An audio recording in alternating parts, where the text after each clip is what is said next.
Welcome to Catholic Media Guyana. I'm Gabriel Lall. It's the second Sunday in January, January 12th, very early in the new year. This, our Jubilee year, decreed by Pope Francis, pilgrims of hope, and hope does not disappoint. Spes non confundit.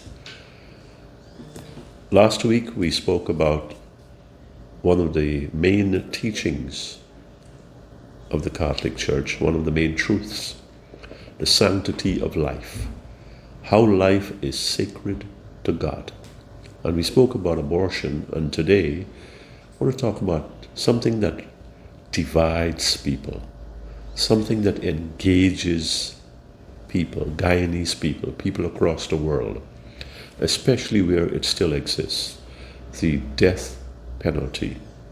The death penalty. Ask one man and he'll say, you do that crime, you must pay the time. You must do the time. Ask another, they'll say, well, where is our mercy? Our Jubilee year is about mercy. Our God is about mercy. The Jubilee year reminds us about the mercy of God that drives, fuels the hope that are so much, the hopes that are so much a part of our lives and must be as Christians. If you take away hope from us, then what do we have? What do we have?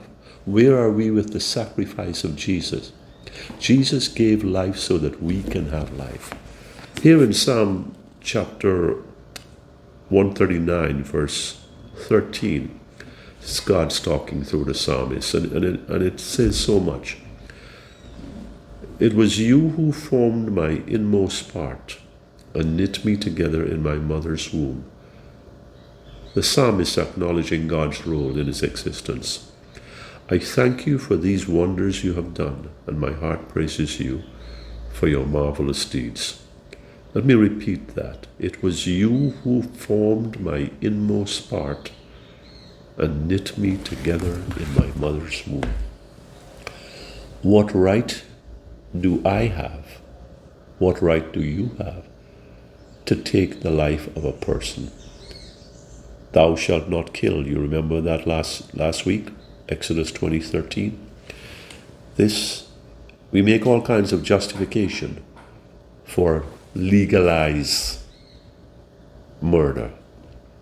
I read of some Catholic priests who really laid it on the line in the United States, especially from the Jesuit order, who were, this death penalty is unconscionable. It's against God's way. It's against God's love.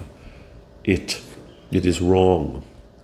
Here in Guyana, the death penalty, we've had some terrible, terrible crimes. And sometimes in the heat of the moment, we're like, it's best you kill them. It's best you get rid of them. Because when you do so, you don't have to worry about that alleged offender returning and committing another crime.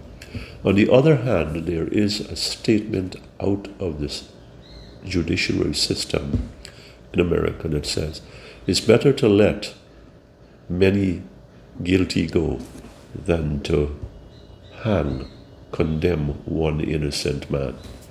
What happens if that innocent man is me, or you, or somebody close to you?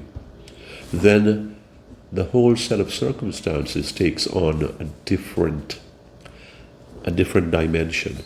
Our church, our scripture, our God teaches us that life is so sacred that the death penalty should never ever be a part of our laws. We really need to be more visible and vigorous about the death penalty, against the death penalty in this country.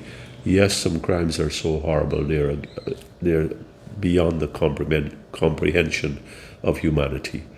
But this is where the grace of God operates deep in us.